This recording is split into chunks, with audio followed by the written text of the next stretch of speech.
आवो शब्दना माध्यम के परांबा भगवती नो शणगार करे। आ आखू जगत जेमा आपणे जीवीए छीए, जेमा आपणे श्वसीए छीए, प्रिय ऋषिले पण कह्युं एम के एमां शक्ति रहेली छे अने एटला माटे ज सप्तशतीमां सहज साधक पुकार करे कि या देवी सर्वभूतेषु शक्तिरूपेण संस्थिता नमस्तस्यै नमस्तस्यै नमस्तस्यै नमो नमः। We have seen in our life its energy. Without energy we are nothing. Energy વિના, ऊर्जा વિના તો કઈ કલ્પના પણ ન થઈ શકે અને એટલા માટે જે માતાજીના ભક્ત હોય એના માટે શબ્દ છે કે તે શાક્ત છે. આ શાક્ત છે ને એની એક વિધા છે, એની પાસે એક ટેકનિક છે. ભગવતીના આશીર્વાદ એના ઉપર હોય એટલે એની વિધા છે. જગતમાં એક માણસ એવો હોય કે જે ત્યાગ કર્યા કરે, જે ત્યાગ બધું છોડીને જાણે, એટલે કે નિવૃત્તિ માર્ગના પ્રતીક છે. અને એવા સંગ્રહમાં માને છે. આમ તો આ સંગ્રહવાળા છે ને તે બહુમતીમાં છે.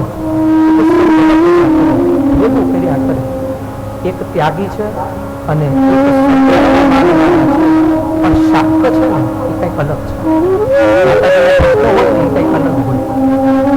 માતાજીના ભક્ત હોય ને એને પદાર્થનો સમુચિત સદુપયોગ કરતા આવડતો હોય કે જે વસ્તુ જ્યાં હોય કોઈ માણસને કેવી રીતે કામમાં લગાડવો અને પદાર્થનો વ્યક્તિનો સમુચિત સદુપયોગ કરતા આવડતો હોય ને તે શાક્ત છે.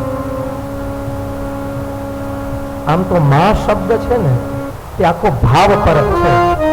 કદાચ શબ્દથી પરાંબા ભગવતીનું જે કંઈ પણ ગુણગાન થાય તો તે હેઠું થઈ જાય. કારણ કે આ શબ્દોની છે ને મર્યાદા છે. શબ્દની તો ક્યાં વાત કરું, જે વેદો છે ઋગ્વેદ, સામવેદ, અથર્વવેદ, આ બધાની મર્યાદા છે. અને એટલે જ વેદોની રૂચા પૂરી થાય ને એટલે આ વેદ સ્વયં એમ કહે કે નેતિ નેતિ ન ઇતિ ન ઇતિ, અમે પણ આ તત્વને જાણતા નથી. The Almighty is beyond the boundary of intellect, speech and mind. એ પરાંબા ભગવતી છે ને એ બુદ્ધિની ફૂટપટ્ટીથી, એ શબ્દથી, આ બધાથી પર છે. તો આને કેમ પામી શકાય? કદાચ જે કાંઈ પણ શબ્દ બોલાય ને તો આ શબ્દ હેઠો થઈ જાય, પણ તે તો અખંડ છે, તે તો શાશ્વત છે. પણ ઓલો નાનો દીકરો કે દીકરી હોય ને એની પાસે શબ્દ ન હોય, એને રડતા આવડતું હોય. આમ પણ સુભાષિતો પણ કહે છે ને આપણો પણ એક આ અનુભવ છે કે બાલાનામ રોદનમ બલમ. બાળકનું બળ શું, બાળકની શક્તિ શું? તો કે રડવું. અને ઓલું આમ રડવાનું શરૂ કરે ને એટલે માં ગમે તે કામ કરતી હોય ત્યાંથી તે દોડીને આવી જાય. તો આ મા પરાંબા ભગવતી એક બાળક જેવી હૃદયની પવિત્રતા અને બાળક જેવું રુદન આવી જાય તો બાત બની જાય. એ પરાંબા ભગવતી આવી જાય, આવી ન જાય તેડી લે, ઝીલી લે, ઘોડામાં બેસાડી લે. અને આ જ એ ભક્તની સાર્થકતા છે. આમ તો શાસ્ત્રો કહે છે કે મનુષ્યને નડે શું? તો કે પાપ. આ પાપ શબ્દ આપણે ઘણી વાર સાંભળ્યો હશે. આમ કરીએ તો પાપ લાગે. અને પાપની મહાપુરુષોએ ઘણી બધી વ્યાખ્યા કરી છે. પણ પાપનો સામાન્ય અર્થ થાય કે જેને કોઈ બચાવી ન શકે. પાપથી કોઈ એટલે કોઈ બચાવી ન શકે. પાપનું ફળ તો ભોગવવું જ પડે. અવશ્યમેવ ભોક્તવ્યમ કૃતમ કર્મ શુભાશુભમ. અવશ્ય જે ફળ ભોગવવું જ પડે તે પાપ. અને પાપનું ફળ છે દુઃખ. પાપ કરે તો એનું ફળ દુઃખ. પણ મમ્મી હોય ને એ તમે જોજો, ઓલો છોકરો રમીને ઘરે આવ્યો હોય અને આખા શરીરમાં મેલ હોય ને એટલે એને બાથરૂમમાં લઈ જાય, ફળિયામાં લઈ જાય અને ઘસી ઘસીને છે ને સ્નાન કરાવી દે. એના શરીરમાંથી છે ને આટલો પણ મેલ રહેવા ન દે. સંસ્કૃતમાં આજે સાબુથી તો અત્યારે સ્નાન કરાવીએ ને, સંસ્કૃતમાં આના માટે શબ્દ છે ઉપાવર્તન. હિન્દીમાં આ ઉપાવર્તનમાંથી આવ્યું ઉબટન. તો મમ્મી છે ને એક પણ મેલ ન રહેવા દે. કર્મના કારણે પોતાના સંસારમાં એવું અંગોળ કરે, જીવનમાં એવું દુઃખ આવતું હોય, પણ ભક્તને ત્યારે સમજાય નહીં કે મારા જીવનમાં આટલું દુઃખ, પણ એ મમ્મીને ખબર છે કે જ્યાં સુધી ઘસી ઘસીને હું સાફ નહીં કરું ને ત્યાં સુધી આ શુદ્ધ નહીં. એટલા માટે જ મા ઉપર તેમ કહેવાયું છે, કોઈ કવિએ બહુ સરસ કહ્યું છે કે જે મસ્તી હોય છે આંખોમાં તે સુરાલયમાં નથી હોતી, મહાલયમાં નથી હોતી. શીતળતા પામવાનો ઓ માનવી તું દોટ કા મૂકે, શીતળતા પામવાનો ઓ માનવી તું દોટ કા મૂકે. જે શીતળતા હોય છે માની ગોદમાં તે હિમાલયમાં નથી હોતી. જે શીતળતા હોય છે માની ગોદમાં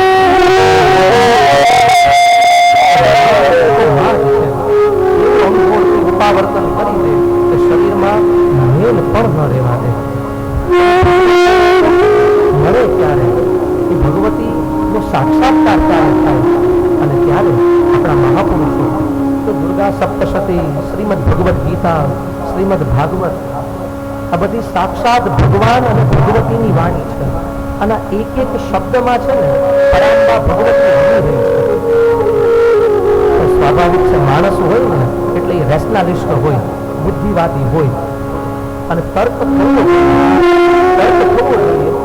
પણ તર્કતા મહાકુતર્કતા. અને શ્રદ્ધા છે ને એની શરૂઆત પણ તર્કથી જ થાય. શાસ્ત્રમાં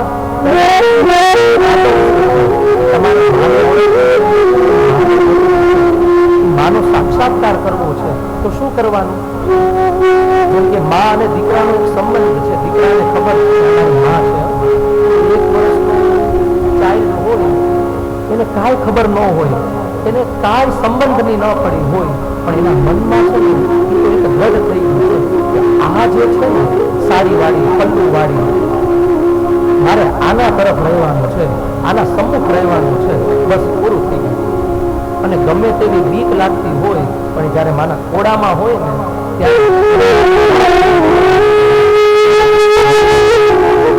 તો શાસ્ત્ર પણ પહેલા એક સંબંધ બાંધવાનું કામ કરે છે. આગળ શ્રદ્ધા, ત્યાં અનુભૂતિ નથી. અમેરિકા આપણે જોયું નથી, તો પહેલા પ્લેનમાં બેસશું તો ત્યાં પહેલા શ્રદ્ધા જ હશે કે ભાઈ અમેરિકા નામનો પ્રદેશ એક ખંડ છે. પણ જ્યારે જેવું પ્લેન અમેરિકામાં લેન્ડિંગ થશે અને અમેરિકા જોઈ લેશું ત્યારે શ્રદ્ધા છે ને નીકળી જશે અને ત્યાં અનુભૂતિ થશે. એટલા માટે જ શાસ્ત્ર કહે છે કે શ્રદ્ધાવાન લભતે જ્ઞાનમ. શ્રદ્ધામાં જ પછી નથી રહેવાનું, શ્રદ્ધાનું બીજું પગથિયું છે જ્ઞાન. તો એ પેલા પરાંબા ભગવતી સાથે એક સંબંધ બંધાઈ જાય કે આદૌ શ્રદ્ધા એ ભગવતી છે, એ મારી સાથે છે, એ મારા માં રમે છે. અને પછી શ્રદ્ધા પછી એના નામમાં, એના મંત્રમાં દ્રઢ શ્રદ્ધા. અને એટલા માટે જ આખા જ સપ્તશતીનો સાર હોય ને તો તે આ નવાર્ણ મંત્ર છે. ઓમ ઐં હ્રીં ક્લીં ચામુંડા. જો આકાશમાં ગરુડ છે ને એની રીતે ઉડે અને નાની માખી છે ને તે એની રીતે ઉડે, પણ કોઈ આકાશને પામી શકવાનું નથી. એમાં નવાર્ણ મંત્ર પણ એવો છે મોટા મોટા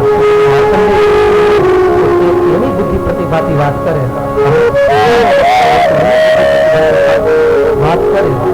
પણ કોઈ આકાશને પામી નથી શકવાનું. હંમેશા આનંદ પ્રયાસ પણ તો પછી ભગવતીના હાથમાં જ હોય, પણ આનંદ છે ને એ ઉડવાનો પ્રયાસનો હોય કે મેં આ એફોર્ટ કર્યો છે, મેં આ પ્રયાસ. પણ આપણું એવું છે આપણા સંસારી કે આપણે જેવો સંસારમાં ભરોસો છે, શ્રદ્ધા છે, એવી 5% પણ છે ને ભગવતીમાં નથી. આખો જે વ્યવહાર છે ને વ્યવહાર વિશ્વાસથી ચાલે છે. એક બસમાં બેઠા હોઈએ ને તો પણ આપણે ડ્રાઈવર ઉપર વિશ્વાસ રાખવો પડશે કે આ ડ્રાઈવર મને મારા ગંતવ્ય સ્થાને પહોંચાડશે, ભાવનગરથી મને અમદાવાદ પહોંચાડશે, આવો વિશ્વાસ ડ્રાઈવર ઉપર છે. વાળ કપાવવા જઈએ અથવા તો અહીંયા માતાજીઓ બેઠા છે તે બ્યુટી પાર્લરમાં જાય બ્યુટિફિકેશનનું ત્યાં શ્રદ્ધા છે, ત્યાં વિશ્વાસ છે અને ત્યાં નિશ્ચિંત છીએ. પણ આવો જ વિશ્વાસ, આવી શ્રદ્ધા આપણે જ આપણું ઇન્ટ્રોસ્પેક્શન કરીએ, અંતઃ મૂલ્યાંકન કરીએ કે આપણે આપણા ઈષ્ટદેવમાં, આપણી ભગવતીમાં આવી શ્રદ્ધા નથી. એટલે આવી શ્રદ્ધા થઈ જાય ને, અને આ શ્રદ્ધા થવીને તે પણ પરાંબા ભગવતીની કૃપા. શાસ્ત્ર એમ કહે છે કે જન્મ જન્માંતરથી આ જીવ ભટકતો હોય, એ માતાજી ઉપાવર્તન ઉપટન તો કરતી જ હોય, પણ છતાં પણ એમાં પ્રેમ થઈ જાય, એમાં શ્રદ્ધા થઈ જાય ને તો બાત બની જાય. શાસ્ત્ર એમ કહે છે કે ભક્તિ એટલે શું? ઘણી બધી વ્યાખ્યા છે, પણ ભક્તિમાં બે શબ્દ આવે. એક છે આશ્રય અને બીજું છે પ્રીતિ. હમણાં જ પ્રીતિની વાત થઈ. પ્રીતિ એટલે કે પ્રેમ. આશ્રય અને પ્રીતિ. આપણું આશ્રય અને આપણી પ્રીતિ આ બંને અલગ અલગ હોય છે, એટલે જે પ્રગટવું જોઈએ એ સત્તત્વ એ પ્રગટતું નથી. એક ઉદાહરણ આપું કે આશ્રય અને પ્રીતિ અલગ કેવી રીતે?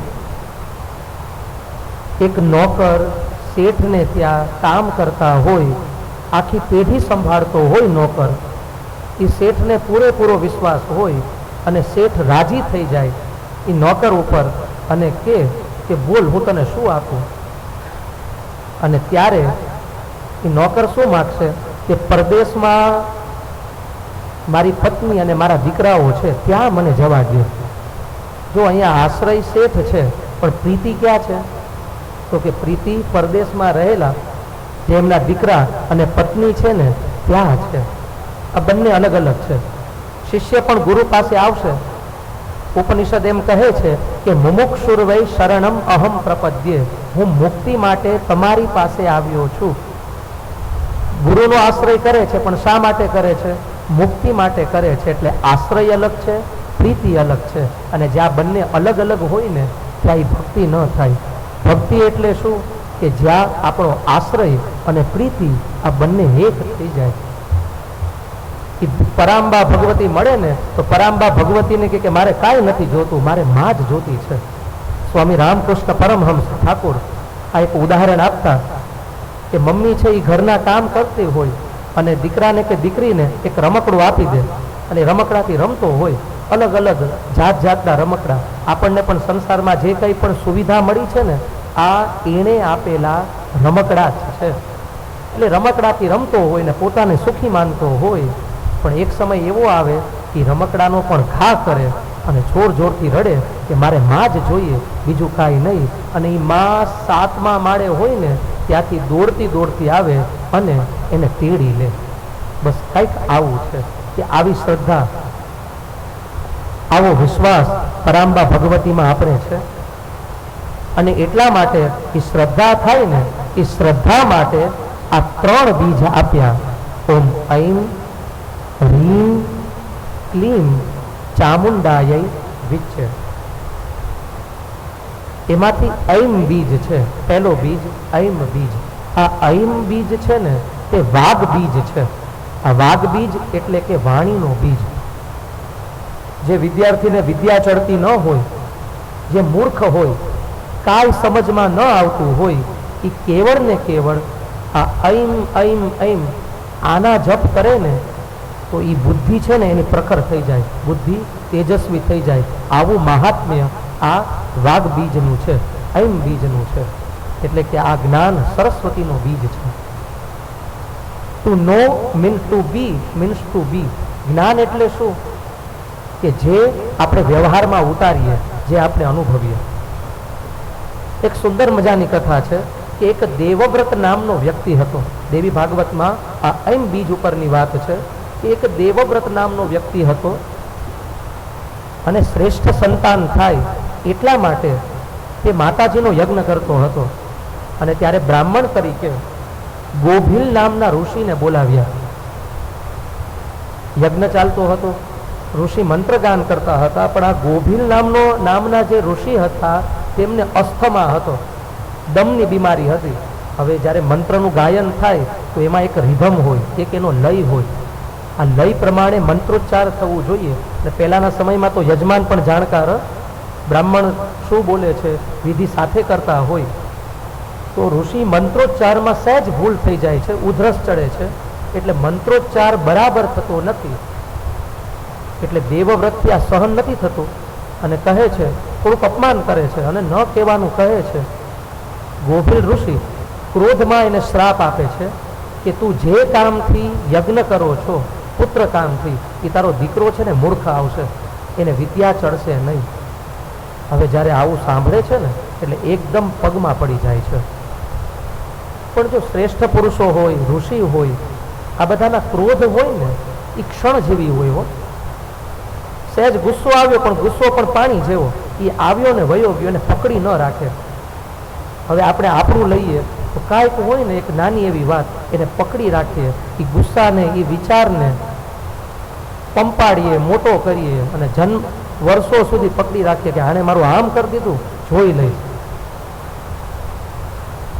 ગોભીલ ઋષિ ક્ષણ જેવી ગુસ્સો શાંત થઈ ગયો અને કહે છે કે મારા દ્વારા જે શ્રાપ નીકળ્યો છે આ વ્યર્થ તો નહીં જાય, પણ હા, આ જે બાળક આવે ને એ પરાંબા ભગવતીની ઉપાસના કરશે તો ચોક્કસ એ માતાજી એના ઉપર અનુગ્રહ કરશે. નિયતિનું આ વિધાન હતું અને તે ઋષિને, એ દેવવ્રતને એક બાળકનો જન્મ થયો. મૂર્ખ હતો, ઘણું બધું શીખવાડ્યું પણ વિદ્યા ચડે નહીં, અને આ વિદ્યા ચડે નહીં ને એટલે વિચિત્ર એનું નામ રાખ્યું, ઉતથ્ય. એનું નામ શું રાખ્યું? ઉતથ્ય. જો હવે આ નામના પણ ક્રેઝ છે, પણ નામના અર્થ જાણવાઓ, જાણ્યા વગર કાંઈ નામ ન રાખવું. એક હમણાં તે એક અમારા જાણીતા ભાઈ છે અને એની દીકરીનું નામ રાખ્યું શ્લેષમાં, અને પાછો ગર્વ લેવો કે મારી દીકરીનું નામ છે ને શ્લેષમાં છે. બોલવામાં કેવી મજા આવે, શ્લેષમાં, પણ બોલવામાં મજા આવે પણ એનું બીજું પગથિયું છે એ અર્થસભર હોય, કારણ કે નામના ગુણ હોય ને એ વ્યક્તિમાં આવે.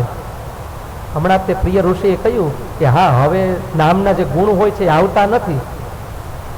નામ આત્મારામ હોય પણ પોતે જ છે ને અશાંત હોય, આત્મા જ અશાંત હોય, જીવ્યો જેવી રીતે હોય, તો શ્લેષમાં રાખ્યું. પણ પછી એનો અર્થ કીધો કે શ્લેષમાં એટલે શું ખબર છે કોઈને? શ્લેષમાંનો અર્થ શરદી થાય અને નાકમાંથી જે ઘન અને દ્રવ પ્રવાહી નીકળે ને તેનું નામ શ્લેષમાં. સમજી ગયા? નાકમાંથી જે નીકળે ને એને કહેવાય શ્લેષમાં. બીજે દિવસે બદલી નાખ્યું નામ. તો નામના એક ચોક્કસ અર્થ હોય છે. નામ સંસ્કાર, નામકરણની વિધિ હોય છે અને કરવી જોઈએ. તો એકદમ મૂર્ખ આ સંતાન, જો શ્રેષ્ઠ સંતાન હોય ને, જે વ્યક્તિ આખું જીવન શુદ્ધ વૃત્તિથી જીવ્યો હોય ને, સંસ્કારનું રહસ્ય છે. માતૃપક્ષ એટલે કે મોસાળ, પિતૃપક્ષ એટલે કે પિતાનું કુળ, એમાં શ્રેષ્ઠ પુરુષો થયા હોય અને જીવન શ્રેષ્ઠ રીતે જીવ્યા હોય, કપટ ન કરે, કોઈકને દેખાડવા માટે નહીં. અત્યારે તો બધાને દેખાડવા માટે બધા જ સારા છે, પણ અંદરથી એની વૃત્તિ કેવી છે. અને પરાંબા ભગવતી છે ને એ કાયાને જોતી જ નથી, એ કાળજાને જોવે છે. તો આવી રીતે જીવ્યા હોય અને એની સંતતિ થાય ને એ શ્રેષ્ઠ થાય.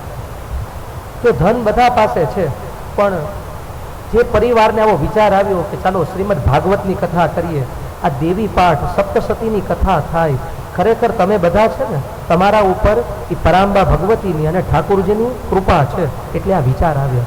આ સનાતન સંસ્કૃતિને જીવંત રાખવાનું માધ્યમ તમે બન્યા છો. બાકી તો સુખમાં સોની યાદ આવે, શાસ્ત્ર બહુ ઓછા યાદ આવે. પણ આ શાસ્ત્ર યાદ આવવા, અને મેં પહેલાં કહ્યું એમ કે મમરાની ગુણ હોય, બહાર કેટલા બધા લોકો છે, પણ હીરાની છે ને પડીકી છે. અને સંવાદ હોય ને આવા ઓછા સાધકમાં જ થાય. એ પહેલાં સાંભળે અને પછી મનન કરે. ખાલી સાંભળી લે એટલું પણ નહીં, પણ એનું મનન કરે, એને ઉતારે. કથાના શબ્દો છે ને એને મનન કરે. જેમ ગાય હોય તો ગાય કેમ વાગોળે ઘાસને, એ પહેલાં બધું ખાઈ લે અને પછી એને વાગોળે. એમ એ શબ્દોને, એના ભાવને વાગોળે અને એમાંથી જે નવનીત મળે ને તે આપણું હોય, તે નવું હોય, તે તરો તાજા હોય. અને આ નવનીત છે ને એ ઠાકુરજીને ચડે, તે ભગવતીને ચડે, આ વિચારોનું નવનીત. તો આ દીકરો મૂર્ખ થયો, ઉતથ્ય, અને આટલો કંટાળી ગયો. અને જો આ સંસારના સંબંધ એટલે છે કે કંઈક સ્વાર્થ હોય, જો આપણો સ્વાર્થ સિદ્ધ ન થતો હોય એ વ્યક્તિથી, વસ્તુથી, તો લગભગ એને મૂકી જ દે. એક માં જ હોય ને, દીકરો ગાંડો હોય કે દીકરી ગાંડી હોય ને, તો ચિંતા એક માને હોય. એ માં રડ્યા કરતી હોય, બસ એ કરુણાથી, એનો સ્વાર્થ ન હોય. એટલે માં છે ને એ બધાના પર્સનલ ભગવાન છે. માં બધા પાસે છે, માં બધાના પર્સનલ ઠાકોરજી છે, એ બધા પાસે છે અને એ હોય છે.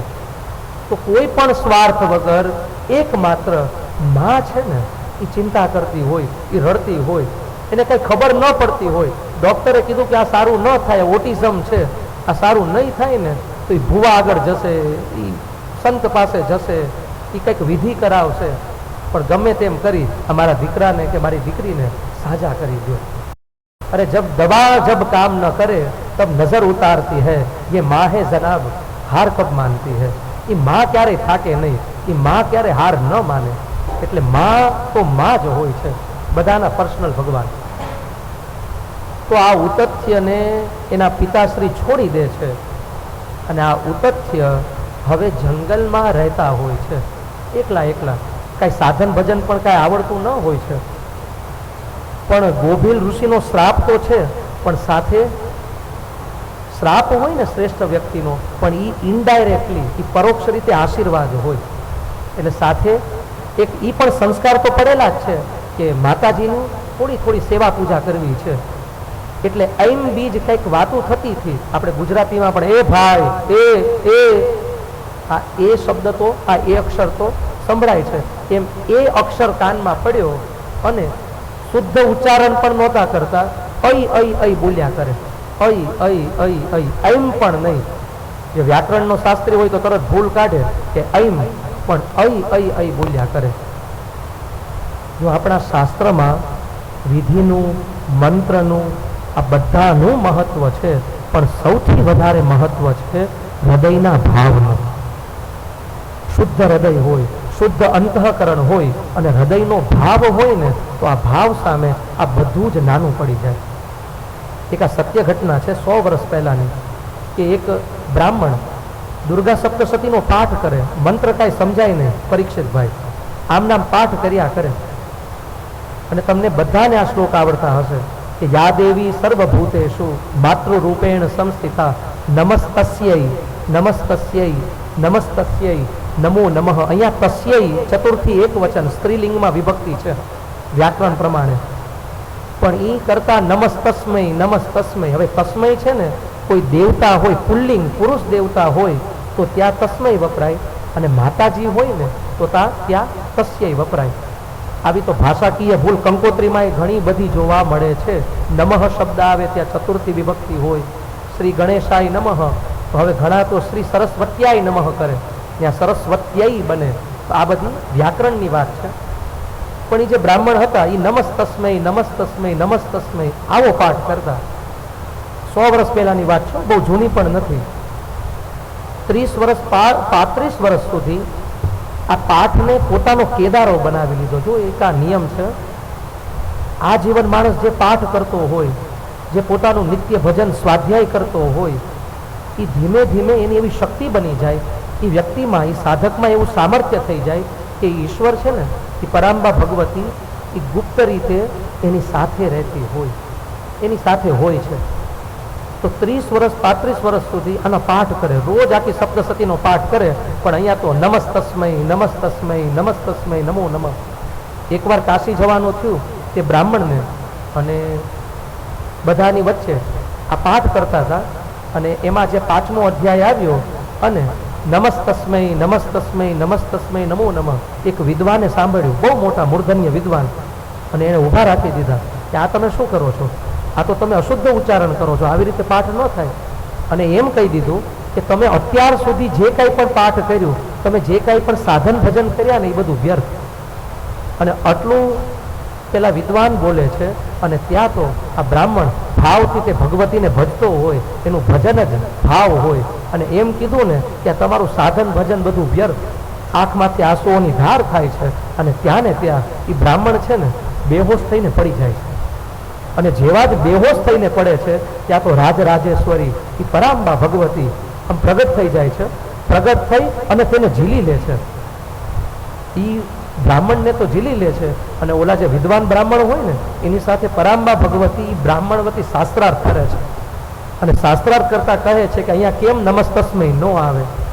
હું સ્ત્રી નથી, હું તો પુરુષ પણ છું. ઉપનિષદમાં નાહમ સ્ત્રી, નાહમ પુરુષ, નાહમ ષંડઃ, આ બધા જ નો જ્યારે બોધનો આનો જ્યારે બાદ થઈ જાય અને જે વધે ને તે હું, આવો શાસ્ત્રાર્થ કરે છે. તો એ એવી કરુણા વરુણાલયા છે કે કેવળ ને કેવળ એ ભાવને જોવે છે. તો આ ઉતથ્ય અઈ કરતો હોય, પણ એની કૃપા ક્યાં અને ક્યારે વરસી જાય ને એ નક્કી નહીં. જો કદાચ ભગવાન છે ને એ પાત્રતા જોવે, પાત્રતા વગર કાંઈ આપે નહીં. આ દુનિયામાં પણ પાત્રતા વગર કોઈ કોઈને આપે નહીં, અને કદાચ પાત્રતા વગર મળી જાય ને તો એ ટકે પણ નહીં. આપણી એક લોકોક્તિ છે કે સિંહણનું દૂધ છે તો સોનાના પાત્ર સિવાય બીજા પાત્રમાં જાય તો એ પાત્રને ફાડી નાખે, તોડી નાખે. તો પાત્રતા વગર કાંઈ મળે નહીં. પણ એકમાત્ર માતાજી, આ ભગવતી, આ પરાશક્તિ એવી છે કે એ ભક્તમાં, સાધકમાં પાત્રતા ન હોય ને તો ત્યાં તે પાત્રતા આપી દે, અને ભગવાનને કે હવે તમે આના ઉપર કૃપા કરો, તમે હવે આના ઉપર અનુગ્રહ કરો.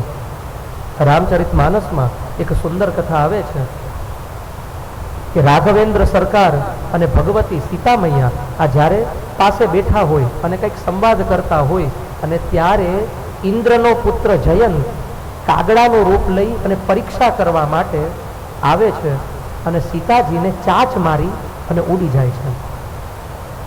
ભગવાન રામ આટલા સૌમ્ય, એ ગુસ્સે થાય જ નહીં, પણ આ સીતાજીનો અપરાધ છે ને સહન નથી થતો.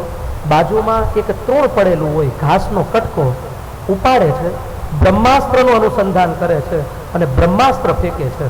હવે વિચાર કરો, રાવણ ઉપર એ બ્રહ્માસ્ત્ર તો છેલ્લે મારે છે, બાકી બ્રહ્માસ્ત્રનો ઉપયોગ નથી કરતા, પણ અહીંયા કાગડા ઉપર બ્રહ્માસ્ત્ર છોડે છે.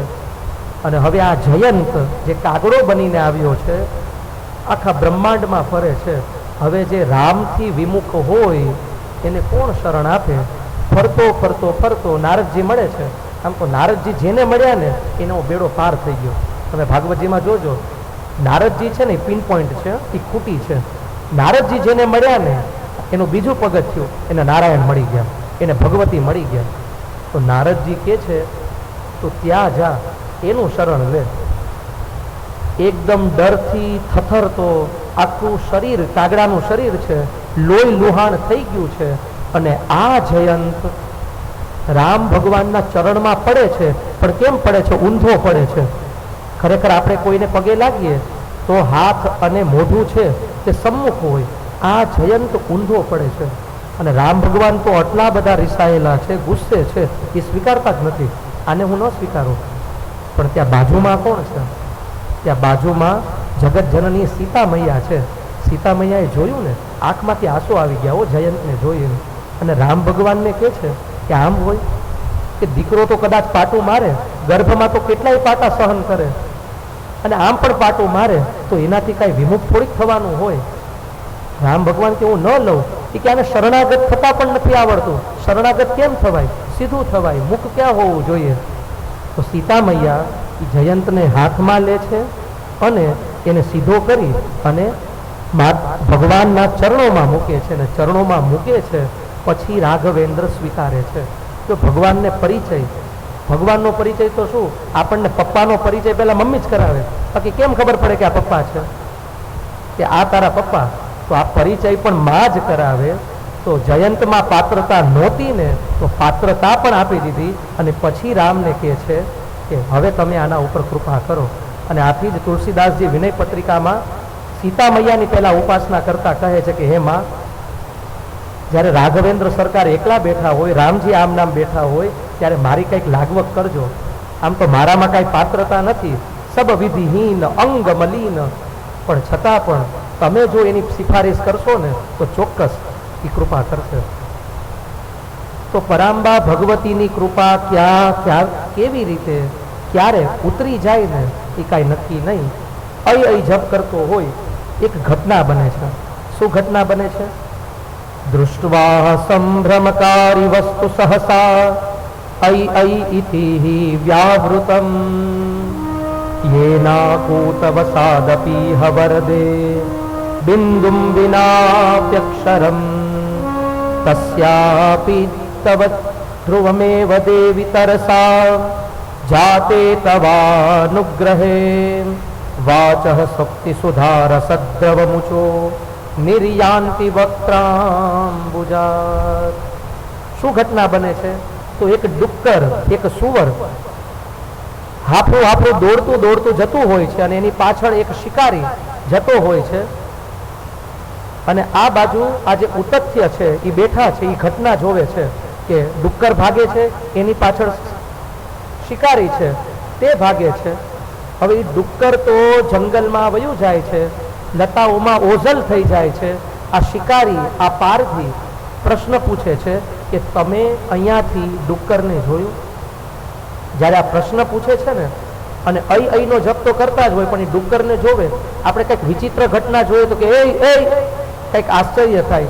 તો અહીંયા આશ્ચર્યથી ऐ इति व्यावृतम, ऐ એવો શબ્દ બોલે છે, પણ ઈ શબ્દ બોલે છે અને ત્યાં પરાંબા ભગવતી, એ રાજરાજેશ્વરી સરસ્વતી માની કૃપા ઉતરે છે. એ બધા જ શાસ્ત્રોનો સિદ્ધાંત, એનો જે નિચોડ છે તે ઉતથ્યના હૃદયમાં પ્રગટ થઈ જાય છે, એની વાણીમાં સત્ય પ્રગટ થાય છે અને ત્યારે એનું નામ પડે છે સત્યવ્રત. અને આ સત્યવ્રત જો જ્યારે ભગવતી વાણીમાં આવી ગયા, બુદ્ધિમાં મેધા શક્તિ આવી ગઈ અને ત્યારે જવાબ આપે છે. શું જવાબ આપે છે? યા પશ્યતિ ન સા ભૂતે, યા ભૂતે ન તપસ્યતિ,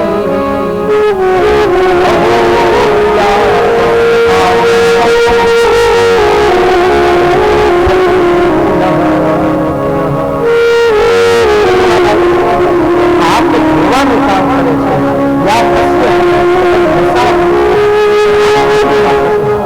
અને યાદ રૂપે આ જીભ છે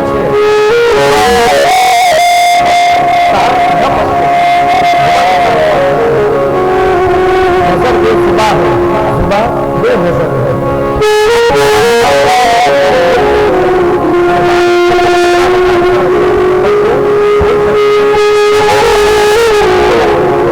આ વાણીનો વિશિષ્ટ પ્રકાર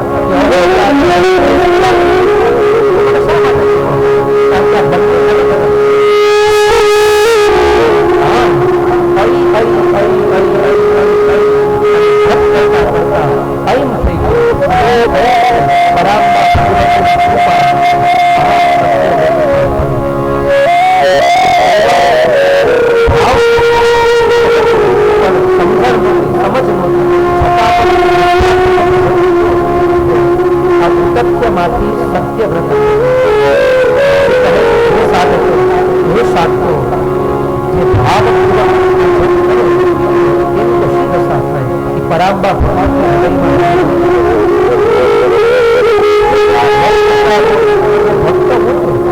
આ ભક્તની પણ વિધા છે. સામાન્ય માણસમાં અને ભક્તમાં ફરક છે. દેખાય બધા ભક્ત હોય તો એવું તો નથી કે હાથમાં ગુલાબ હોય, અને પેલો સામાન્ય માણસ છે તો એવું પણ નથી કે માથે શિંગડા ઉગ્યા હોય. તો બંનેની આઈડેન્ટિટી થાય, ઓળખ થાય કે આ ભક્ત છે કે આ સામાન્ય છે. પણ ભગવતી ગીતા કહે છે કે આ વિધાનું નામ શું? તો કે તમ વિદ્યા દુઃખ સંયોગ વિયોગમ યોગ સંહિતમ. એટલે કે દુઃખ આવે ખરું પણ દુઃખ લાગે નહીં. તો છોકરો સ્કૂલમાં ભણતો હોય પહેલા ધોરણમાં, અને બધા એને કંઈક ખીજવતા હોય, ચીડવતા હોય, અને પછી મમ્મી આગળ જાય ફરિયાદ લઈને કે મમ્મી જોવો ને આ બધા મને કેવા ખીજવે છે. એટલે મમ્મી કાંઈક છે ને નજર લગાડી દે, અથવા કાંઈક અહીંયા છે ને ઓલો લગાવ છે ને એ લગાડી દે, અને લગાડીને કે હવે જા, અને ઓલા તને ખીજવશે ને તને લાગશે નહીં.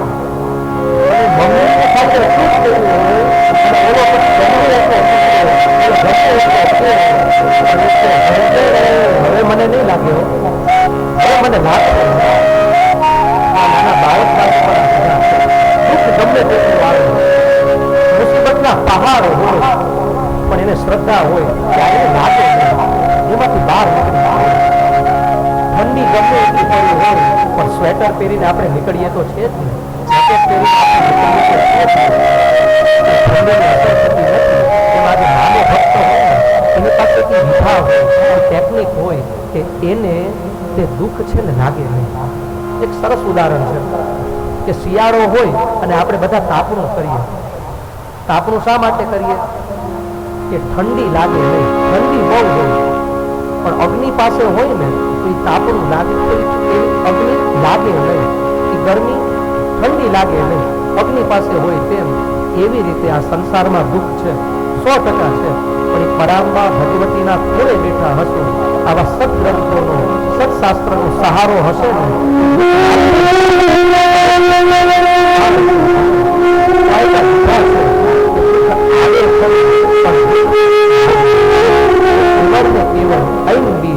આ વાત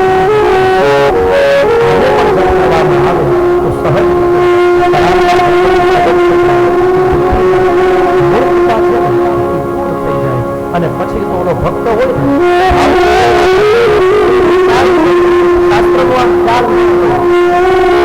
દુકાન પર ખબર ન હોય તો કેમ 1650 પૂજા કહેવાય, કેમ અંતરયાગ થાય, કેમ બહિર્યાગ થાય,